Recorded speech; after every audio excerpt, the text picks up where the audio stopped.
음악이 영화를 만났을 때 진행의 JR입니다. 양력 11월 11일은 빼빼로데이라는 전형적인 상업적 기념일로 한국에서만 기념하는 최대의 데이 마케팅 기념일입니다. 여성 구매층이 많은 발렌타인데이, 남성 구매층이 많은 화이트데이와 달리 빼빼로데이는 남녀 모두에게 수요가 높으며 편의점 업계에서도 발렌타인데이, 화이트데이를 넘어서는 연중 최대 매출이 발생하는 날이라고 합니다.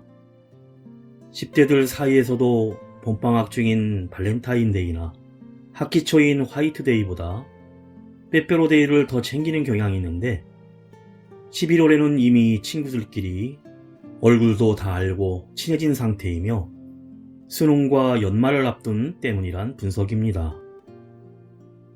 그 유래는 특정 업체의 과자인 빼빼로의 길쭉길쭉한 생김새를 아라비아 숫자 11에 끼워 맞춰 퍼뜨려진 것인데 시초는 1993년 부산광역시 황령산 아래 어느 여고에서 시작되었고 지금은 폐교된 개성여 중이 시초라는 설도 있습니다. 경남 지역 소장이 매년 11월 11일만 되면 빼빼로가 엄청나게 팔린다며 본사에 제보를 했는데 조사해보니 그 지역 여학생들끼리 다이어트에 성공해 빼빼하게 되자 살 좀 빼라고 놀리며 빼빼로를 나눠 먹는 날이었다고 합니다. 이를 본사에서 발빠르게 마케팅에 사용하며 전국적으로 퍼져 지금에 이르게 된 것이고 언론에서는 1996년 11월부터 차츰 다뤄지기 시작했으며 2000년대 들어서 규모가 커져서 현재는 1년 판매량의 50~60%가량이 빼빼로데이 전후로 팔린다고 하는데 그 당시 제보했던 지역소장은 고속으로 승진했다는 믿거나 말거나 설이 있답니다.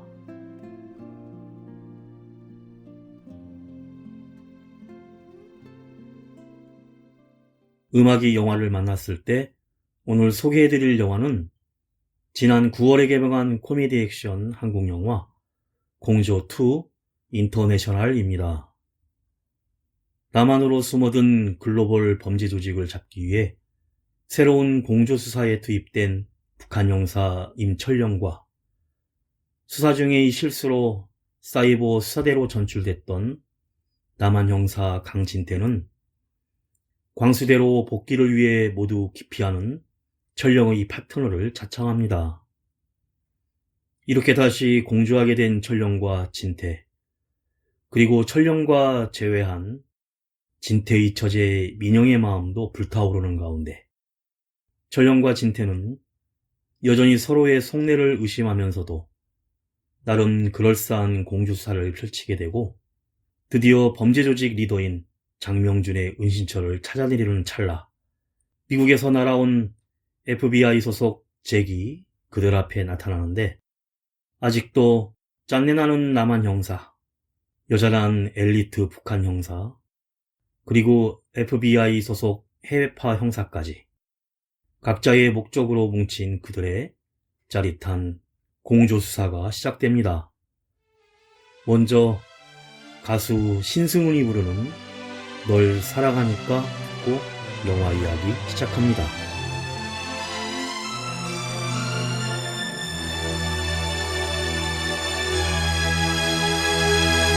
난 너를 잊을 수가 없어 이제는 나를 잊기로 했나 내일은까지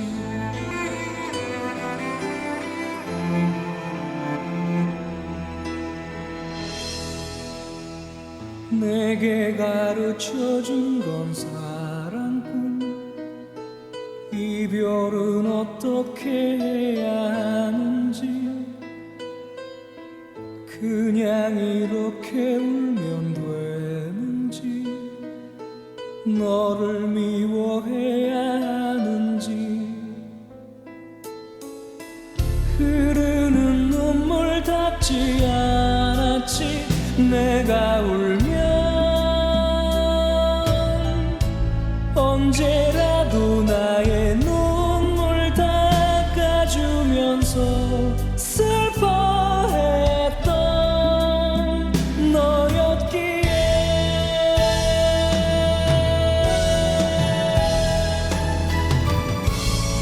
내가 싫어 이별을 했는지 다른 사랑이 있는지 이별을 준비해야 하는 날 슬프게 해. 왜 나만 슬퍼해야 하는지 나만큼 너도 슬픈지 널 슬프게 했다면 용서해 이해할게 널 사랑하니까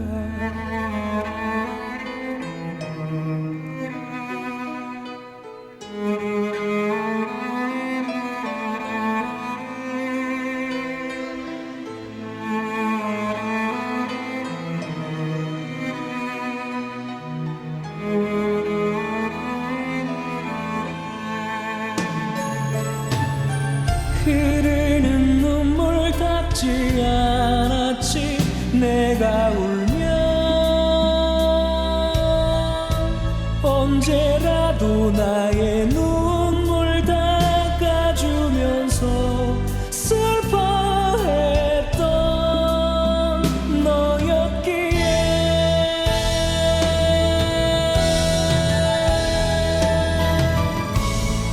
내가 싫어 이별을 했는지 다른 사랑이 있는지 이별을 준비해야 하는 날 슬프게 해.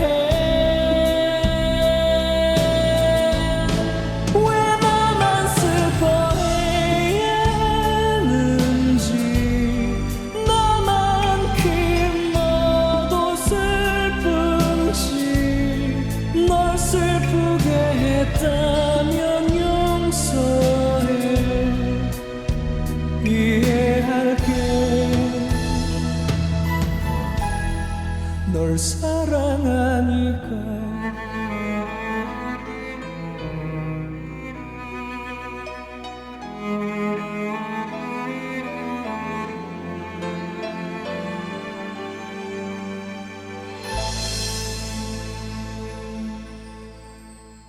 영화는 미국 뉴욕의 공항 경납고에서 총격전이 벌어지는 장면으로 시작됩니다.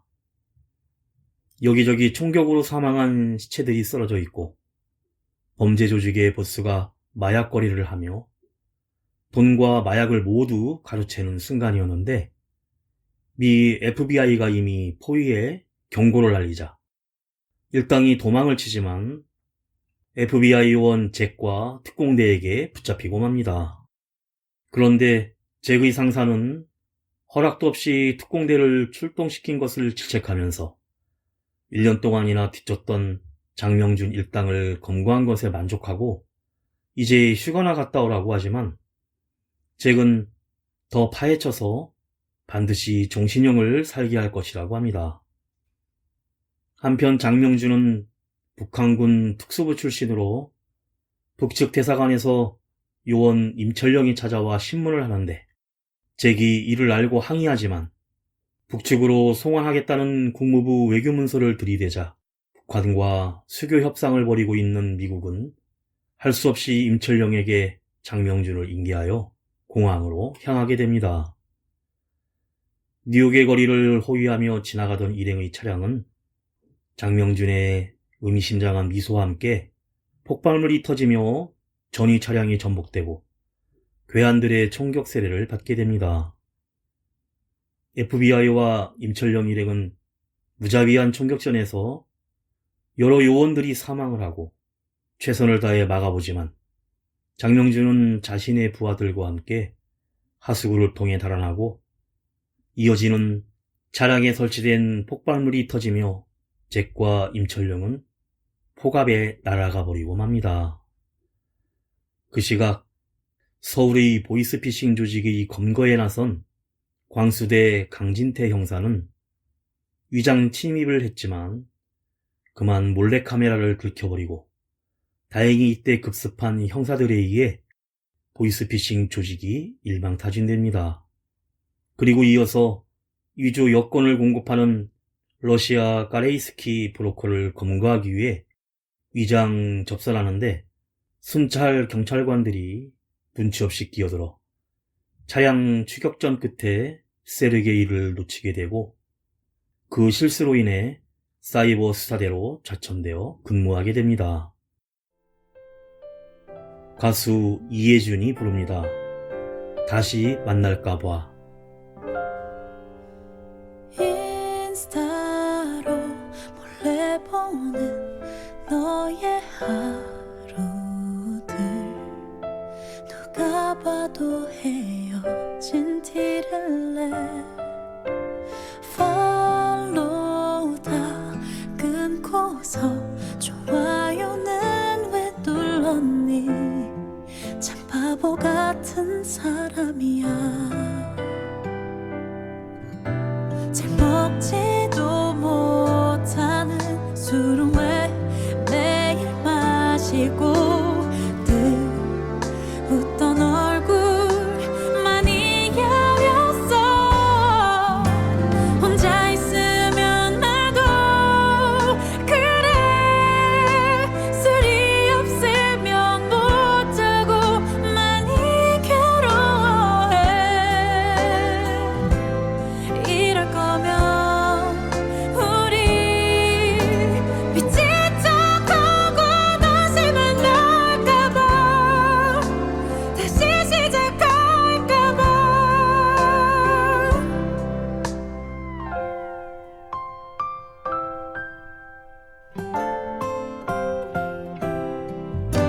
친구들 만나는 거 그렇게 좋아하면서 집에만 있니 또 우울하게 혼자 있으면 나도 그래 누구도 만나기 싫어 숨고만 싶은데 이럴 거면 우리 미친 척하고 다시 만날까봐 다시 시작할까봐 못 잊을 거야 너와 추억한 지난 날들을 난 아직까지도 너무나 선명해 그렇게 선명한 만큼 지키고픈 우리 기억들이 잊혀지는 게 정말 많이 두려워 혼자 있으면 나도 그래 늘 혼자 센 척했지만 많이 두려워해 이럴 거면 우리 미친 척하고 다시 만날까봐 다시 시작할까봐 우리 여기서 끝나면 안돼 한편 평양에서는 뉴욕에서 장명준 일당과 총격전으로 사망한 한광성 요원의 애국열사 장례식을 거행하는데 임철룡도 한쪽 팔에 부상을 입고 있습니다. 인민보안상 원형술 대장은 장명준이 위조 여권으로 자금책이 있는 남한에 9.15 연구원 김철수와 함께 입국했고 외화벌이 수단인 마약 거래로 벌어들인 10억 달러 스위스 계좌의 암호 USB를 가지고 있는 장명준의 검거를 남측 국정원과는 협의가 끝났으니 10억 달러에 대해서는 은밀히 회수하라는 명령을 내립니다. 얼마 후 장명준은 대한민국으로 입국을 해 자금책 조사장을 찾아가 3일 이내에 돈을 준비하라고 협박합니다. 강진태 형사가 근무 중인 사이버 수사대로 광수대 동료 표반장이 찾아와 북측에서 임철영이 다시 공조수사를 요청했지만 지원자가 없다는 소식을 듣고 다시 광수대로 복귀하려는 진태가 지원을 합니다. 지난 공조에서 죽다가 살아났던 과거 때문에 아내 소연은 만일 지원한다면 바로 이혼이라고 선언을 하고 유튜브로 겨우 일상을 이어가는 처제 민영은 철령을 다시 만난다는 생각에 설레는 마음을 감출 수 없습니다. 다시 재회하게 된 진태와 철령은 반갑게 만나 먼저 장어로 허기를 달래는데 국정원에서 도청과 미행을 하고 식당에는 많은 손님들이 요원으로 가득합니다. 마약상 장명준을 검거하러 온 것 외에 뭔가 숨기는 것이 있다는 의심 때문에 이리저리 회유해보지만 전령은 이를 이미 눈치채고 10억 달러에 대해서는 일절 정보를 주지 않습니다. 이렇게 공조수사가 시작되고 한국의 과학수상망인 CCTV를 통해 신종 마약 아이스의 운반 루트를 발견하고 일당들이 있는 곳을 찾아가 전령의 뛰어난 격투 실력 끝에 제압을 합니다. 이들은 조선족 같은 일당들이 신종 마약을 헐값에 뿌리며 공짜로 샘플을 주었다며 잠시 후에 마약값을 받으러 온다고 하자 잠복해서 기다리는데 장명준의 오른팔 부하가 나타나 그들을 추격하지만 도망을 쳐버리고 한 명만이 옥상에서 추락해 중상을 입고 검거되어 병원에 격리됩니다. 아이돌 B1A4 보컬 가수 산들이 부릅니다. 취기를 빌려.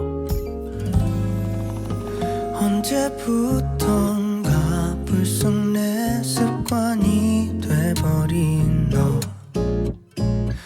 혹시나 이런 맘이 어쩌면 부담일까. 널 주저했어. 언제부턴가 점점 내 하루에 스며든 너. 아침을 깨우는 네 생각에 어느샌가 거리엔 어둠이 젖어들고 쥐기를 빌려 오늘 너에게 고백할 거야. 하루하루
갈 거야.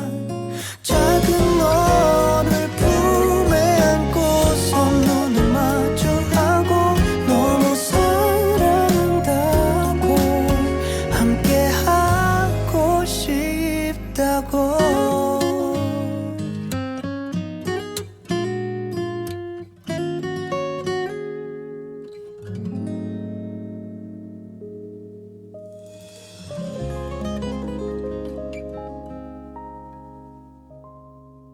전령과 진태가 장명준 부하와 추격전을 벌이는 장면이 TV에 보도되어 아내 소연에게 그만 들켜버리고 욕을 한 바가지 먹은 진태와 집으로 함께 온 철령을 직접 만난 소연은 잘생긴 철령을 다시 보자 은근히 반기는데 옆에 있는 처제 민영은 몇 배 더 설레며 반가워합니다. 그날 밤 철령은 인터폴 적색 수배범인 장명준이 신종 마약을 대량 생산해 공급했고 한국에 입국을 한 이유에 대해서는 함구하는데 사실 진태도 옥상에서 떨어져 검거된 자가 갖고 있던 핸드폰을 몰래 챙긴 사실을 숨깁니다. 그날 밤 민영은 철령에게 자신의 마음을 고백을 하는데 철령이 그러려면 민영씨가 남북 통일을 시키면 이루어질 수 있다고 하자 내가 어떻게라며 소주병 나발을 불고 취해서 난리를 칩니다. 다음날 장명준의 부하가 있는 격리된 병실을 찾아간 진태와 철령 앞에 미 FBI원 잭이 서류를 내보이며 서로 티격태격하고 잭은 철령과 장명준이 서로 아는 사이라는 사실에 뉴욕 사건 때 정보를 흘렸을 것이라고 의심을 합니다. 한편 진태는 장명준이 세르게이에게 위조 여권을 구했을 것이고 대량의 신종 마약을 제조하려면 화약 물질이 대량으로 필요하기에 통관 서류들을 검색하고 수도권 주변에 대량의 화학 물질을 배출하며 제조시설을 숨길 만한 공장이나 창고들을 수색하기 시작합니다.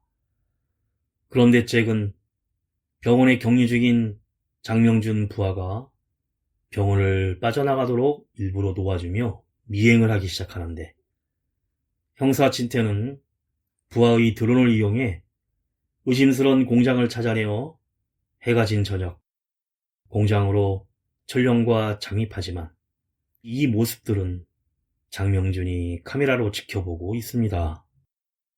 또 그 시각 병원에서 탈출한 장명준 부하도 그곳에 도착했고 FBI 잭도 뒤따라오는데 알고 보니 공장 곳곳에 이미 폭탄이 설치되어 있었고 그 부하가 기폭장치를 눌러 자폭하면서 터뜨리자 온 건물이 불바다가 되며 폭발하고 맙니다.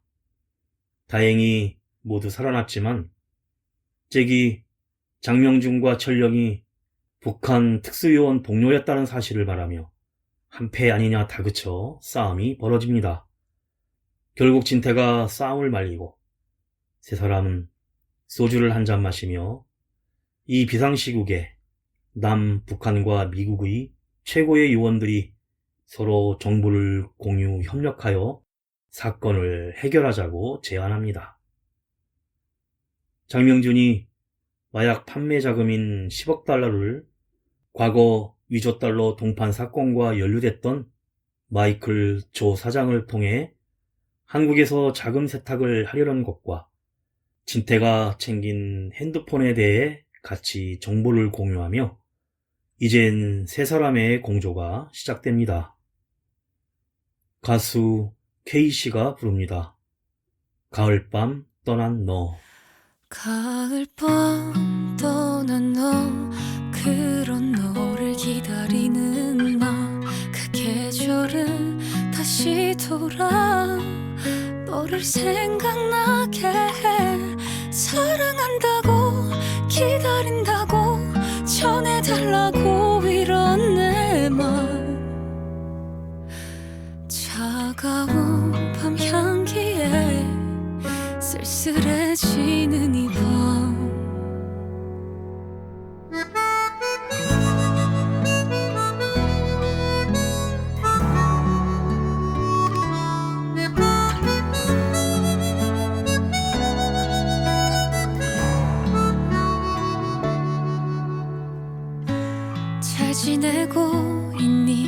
넌 바쁜 것 같더라.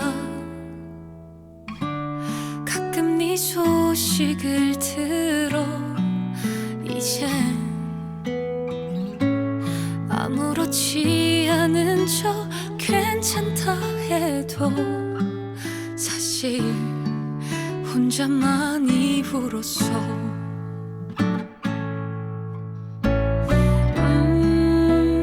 네가 보고 싶은 밤, 울컥해지는 밤, 잠 못 이루는 밤, 시간만 더디게 가.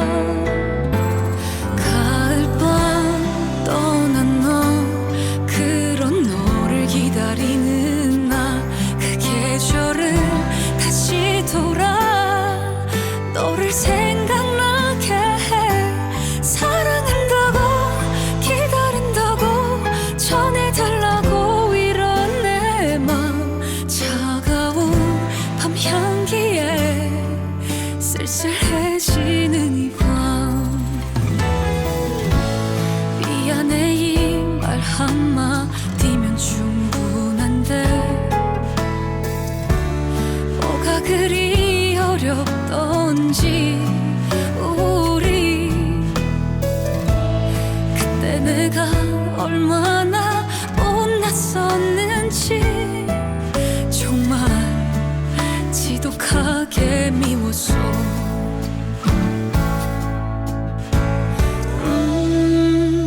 네가 보고 싶어져 수없이 참아도 걷잡을 수 없이 부쩍 커버린 내 맘. 우리가 얼마나 행복하고 좋았었는데 넌 이 모든 추억들을 지우고 살 수 있니? 사랑한다고 좋아한다고 못다한 말들이 많다고 너에게 줄 마음이 아직 남아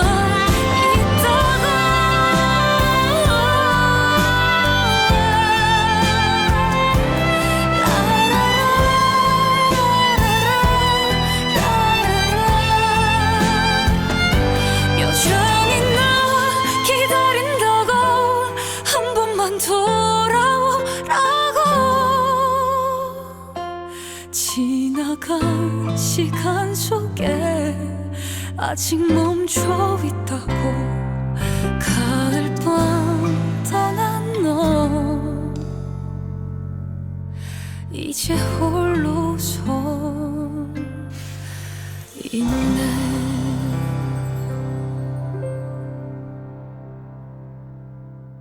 그날 밤 세 사람이 진태의 집으로 오게 되는데 FBI 요원 잭을 본 민영은 잘생긴 얼굴에 한눈에 반해버리는데 아내 소연과 민영의 관심이 온통 잭에게 쏠리자 철령은 왠지 질투를 느낍니다. 그런데 세 사람은 공조를 하기로 했지만 각자 상사와 통화를 하며 서로 견제를 하는데 국정원은 이 모든 상황을 도청하고 있습니다. 먼저 위조 여권 공급책 세르게이를 추격하며 관계된 러시아 모델을 감시하는데 처제 민영이 감시하는 아파트에 컵라면 간식을 챙겨오고 그때 러시아 모델이 아파트를 빠져나가자 급하게 민영이 철령과 커플처럼 위장해 미행을 하기로 합니다. 그 사이에 그 모델의 아파트로 진태가 몰래 숨어드는데 이때 편의점에서 모든 물건을 2개씩 사는 모습을 보고는 분명 같이 있음을 알고 진태가 격투 끝에 세르게이를 체포합니다. 하지만 입을 열지 않자 진태는 러시아 블라디보스톡으로 추방시켜버린다며 협박을 하면서 FBI 잭이 코스염을 달고 러시아 복장을 입고 세르게이를 윽박지르자 여친 나타샤와 헤어져 추방당하는 두려움에 세르게이는 장명준의 연락처를 불게 됩니다. 한편 장명준은 북한 9.15 연구원 김철수와 함께 화학물질로 생쥐 실험을 하고 있었는데 이때 북미 고위급 회담의 당 서열 5위 김정택 당 중앙위원이 판문점을 통해 오고 있다는 뉴스가 나오고 핸드폰을 추적하던 진태는 장명준의 대포폰의 위치 추적 결과 얼마 전 마이클 조의 소유인 클럽 크로마를 방문했다는 사실을 알게 됩니다.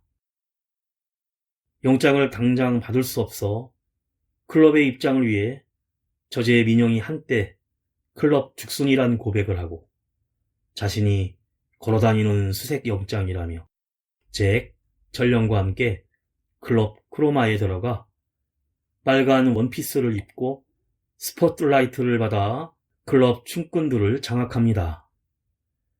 그 사이 웨이터로 분장한 진태도 잠입을 하고 그 시각 장명준이 마이클 조를 찾아오는데 마이클 조 사장은 스위스 계좌 비밀번호 USB를 순수히 넘겨주지 않고 500만 불로 때우려고 하지만 장명준은 술 한잔 마시며 생각해 보겠다며 기다립니다. 3인조 남성 그룹 M2M이 부릅니다. 세 글자.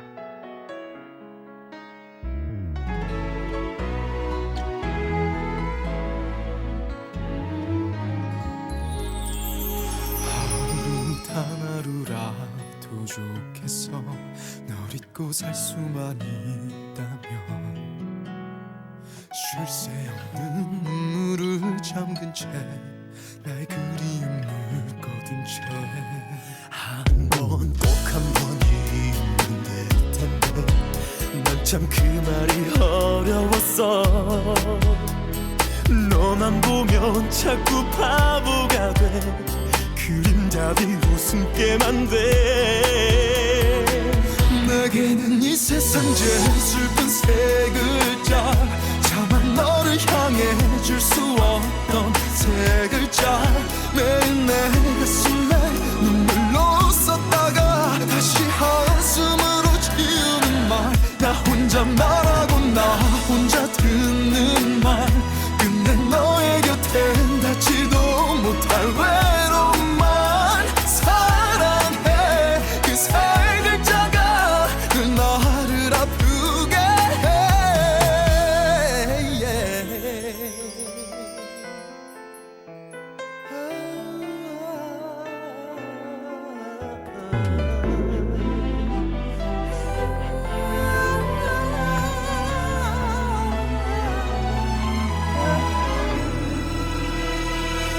이젠 제발 좀 그만하자고 다시 나빠하지 말자고 시간으로 덮고 또 덮어도 널 가리지는 못하나 봐 내게는 이 세상 제일 슬픈 세 글자 차마 너를 향해 줄 수 없던 세 글자 매일 내 가슴에 눈물로 썼다가 다시 한숨으로 지우는 말 나 혼자 말하고 나 혼자 듣는 말 끝내 너의 곁엔 닿지도 못한 외로운 말 사랑해 그 세 글자가 늘 나를 아프게 해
웨이터로 잠입한 진태는 펜트하우스로 술을 가지고 들어가는데 성공을 하는데, 그때 장명준과 마이클 조 일당들의 총격전이 벌어지고 제압당한 마이클 조는 USB를 넘겨주는데, 9.15 연구원 김철수가 만류를 하고 나서자 FBI 첩자인 걸 진작에 알았다면서 장명준이 권총으로 사살하고, 이를 지켜보던 진태는 잭과 철령에게 연락을 해 펜트하우스로 모이는데, 순간 철령이 잭을 복도 창고 안에 밀어넣어 가두어버리고 맙니다. 장명준은 클럽 건물을 황급히 빠져나가고, 숨이 헐떡거리던 연구원 김철수는 철령에게 아돌프 보어만 학살을 막아야 돼라는 마지막 말을 남깁니다. 장명준 일당이 차를 타고 주차장을 빠져나가자 뒤쫓던 철령이 차량의 바퀴를 쏘아 전복시켜 뒤집어지고, 차문을 열고 떠나 달아나던 장명준을 추격하려는데 또 진태의 손목에 수갑을 채워 차문에 걸어두고 철령은 혼자 추격하여 결국 장명준을 체포합니다. 뒤따라온 잭과 국정원 요원들에게 포위를 당하자 철령은 북남 합의에 따라 북측 대표단으로 인도를 요청합니다. 진태는 국정원 과장에게 우리가 물먹었다며 약속한 광수대 복귀는 어림없다며 책임을 추궁당하는데, 북측 대표단 숙소에 도착한 철령은 서열 5위 김정택 당 중앙위원에게 스위스 은행 계좌 비밀번호 USB를 넘겨주고 악수를 합니다. 그런데 그때 중앙위원의 손목에 그려진 도마뱀 문신을 보고 신종 마약의 포장지에 새겨 있었던 똑같은 문양이란 사실과 연구원 김철수가 남긴 말을 되생각하며 숙소에서 검색을 합니다. 독일의 화학자 아돌프 보어만이 발명한 독가스가 검색되고 곧바로 진태에게 연락을 해보는데, 배신당했다고 생각한 진태는 전화를 받지 않습니다. 결국 북미 협상은 결렬되어 미국으로 돌아가기 위해 공항버스를 타고 가는 FBI 잭에게 철령으로부터 전화가 와서 독가스 살포에 대한 정보를 전하고, 잠시 고민을 하다 FBI 보스에게 연락을 해 제보자가 죽기 전에 이상한 말을 했다고 하자 FBI 보스는 다 끝난 마당에 김철수가 무슨 말을 했는지가 뭐가 중요하냐고 합니다. 그러자 잭은 제보자의 이름을 어떻게 알았냐며 전화를 끊고 바로 FBI 보스가 변절자임을 눈치채고 울분을 터뜨립니다. 그 순간 뒷자리에 타고 있던 괴한이 잭을 공격하지만 제압을 하고 핸드폰을 뒤져보는데 진태의 아내와 처제, 딸의 감시 사진이 가득합니다. 그 시각 북한 중앙위원 김정택에게 넘겨진 장명진은 물고문을 당하고 있는데, 외화벌이로 들어온 마약 판매 대금을 김정택 혼자 꿀꺽하려는 계획에 각국의 고위층과 모종의 커넥션이 있었던 것입니다. 하지만 장명진은 이들을 처단하기 위해 일부러 붙잡힌 것이었고, 그 시각 집으로 돌아온 진태는 아내와 딸 그리고 처제가 장명준 부하들에게 인질로 잡혀 있어 할 수 없이 장명준의 부하들과 동행을 하는데, 이를 눈치챈 잭은 국정원 여자 요원의 도움을 받아 진태의 아파트에서 가족들을 무사히 구해냅니다. 북측이 머무르는 건물에 경찰 특공대로 변장한 장명준의 부하들은 독가스 살포 기계를 옥상에 설치하고 동작 스위치를 온시키고 열쇠를 챙깁니다. 급하게 건물로 들어선 철령이 엘리베이터로 올라가는데, 건물에 잠입한 장명준 부하가 승강기를 차단하여 멈추고, 지하 주차장에 잡혀있던 진태도 몰래 차량 기어를 조작하여 급발진시켜 탈출을 하여 건물 계단으로 올라갑니다. 한편 스위스은행 계좌의 돈을 USB 암호로 옮기려는 중앙위원 김정택은 버그로 인해 해킹이 되어 10억 달러가 어디론가 빠져나가고 있자 장명준의 계략을 눈치채지만 이때 옥상에서 그리고 복도로 남입한 장명준 일당들의 사격을 받고 어떤 이유인지는 모르지만 자기 가족을 다 죽인 원수라며 장명준은 김정택을 사살하고 독가스 기폭장치를 들고 빠져나가려는데 승강기 문을 수동으로 열고 올라온 철령이 장명준 일당과 일대 교전을 벌입니다. 현란한 사격과 격투술로 모두 물리치고 장명준과 1대1로 맞서는데 독가스에 대해 철령이 묻자 스위치를 누르고 5분 후면 반경 3km는 모두 죽을 것이라고 말하는 순간 계단으로 올라온 진태가 장명진의 어깨를 쏘아 마칩니다. 건물 외벽을 관리하는 곤돌라에 올라탄 장명준을 뒤쫓아 철령이 올라타서 아슬아슬한 격투가 이어지고 철령이 곤돌라 로프를 총으로 쏴 끊어지자 급기야 독가스 온 스위치를 누르고야 맙니다. 철령은 옥상으로 올라가 독가스 살포장치를 찾지만 따라온 장명준과 또다시 격투가 이어지고 그 사이 진태는 독가스 살포장치를 찾아 과거 폭발물 처리반이었다는 FBI 잭에게 영상통화를 하는데 끌 수 있는 열쇠가 바로 장명준의 목에 걸려 있습니다. 하지만 장명준은 이제 가족을 만나러 갈 때가 됐다며 스스로 열쇠를 들고 추락하여 자살하고 맙니다. 이젠 30초만 남은 상황에 모두 포기하려는 순간 잭이 광수대 형사의 드론에 열쇠를 걸어 올려 보내고 릴레이로 전달된 열쇠로 철령이 불과 3초를 남기고 오프시켜 장치를 꺼버립니다.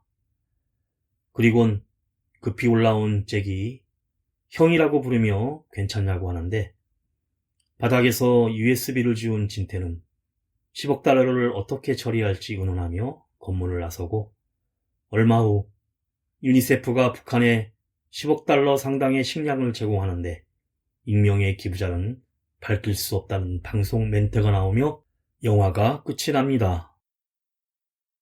쿠키 영상으로 철령이 잭과 진태 가족과 헤어지며 차가 떠나자 잭이 민영에게 미국에 같이 여행 가자고 제의하는 순간 급하게 다시 돌아온 철령이 차의 창문이 열리며 잭에게 껄떡대지 말라오라며 한방 날리고 민영에게 뉴욕에서 사온 립스틱을 전해주자 민영은 감동하며 꼭 기다리겠다고 다시 한번 다짐하면서 마무리됩니다.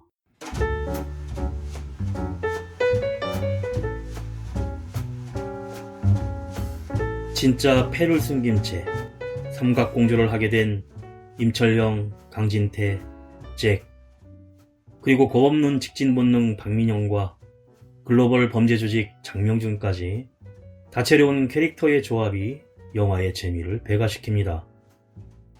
한국으로 온 장명준을 잡기 위해 다시 남한에 돌아온 북한 형사 철령은 두 번째 공조수사를 하는 진태와 합을 맞추면서도 서로 자신의 목적을 이루기 위해 발빠르게 움직이는데 철령은 여전히 뛰어난 능력을 지닌 엘리트 형사의 면모를 보여줍니다.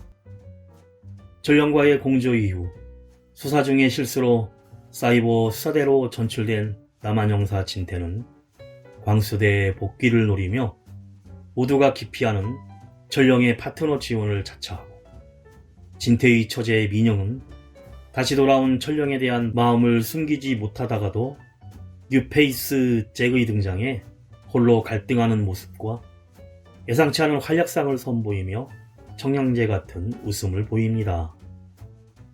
한편 장명준을 잡기 위해 미국에서 날아온 FBI원 잭은 철령과 수사내내 부딪히고 민영과 사이에서도 삼각관계를 이어가며 새로운 브로맨스 재미를 보여줍니다.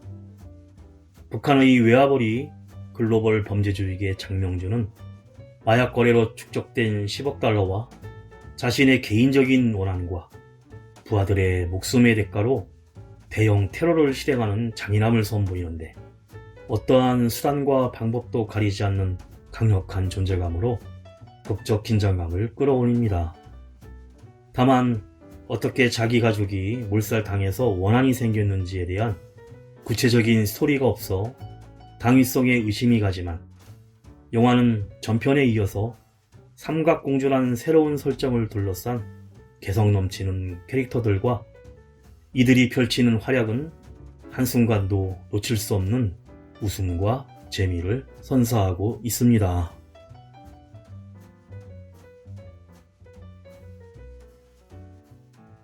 음악이 영화를 만났을 때 오늘 소개해드린 한국 코미디 액션 영화 공조2 인터내셔널이었는데요.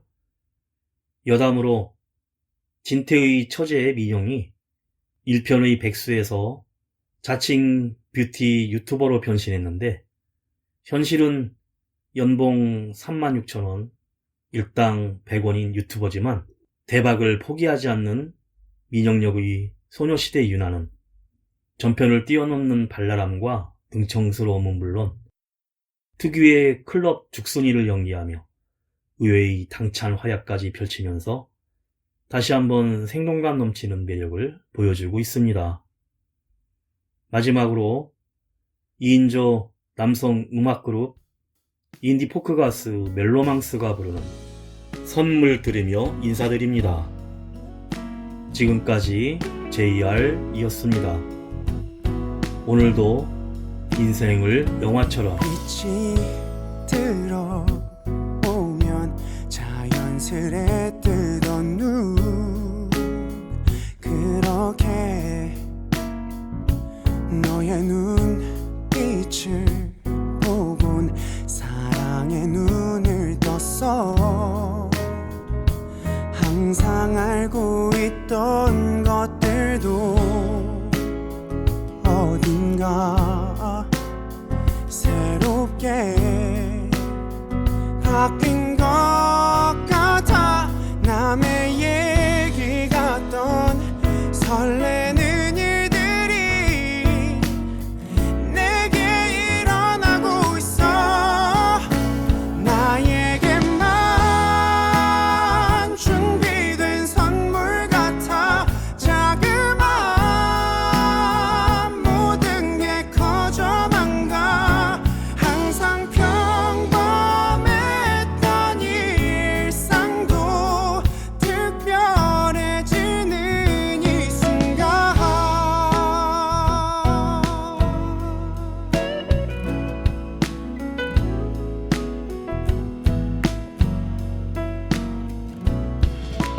별 생각 없이 지나치던 것들이 이제는 오마냥 내겐 예뻐 보이고 내 맘을 설레게 해. 항상 어두웠던 것들도 어딘가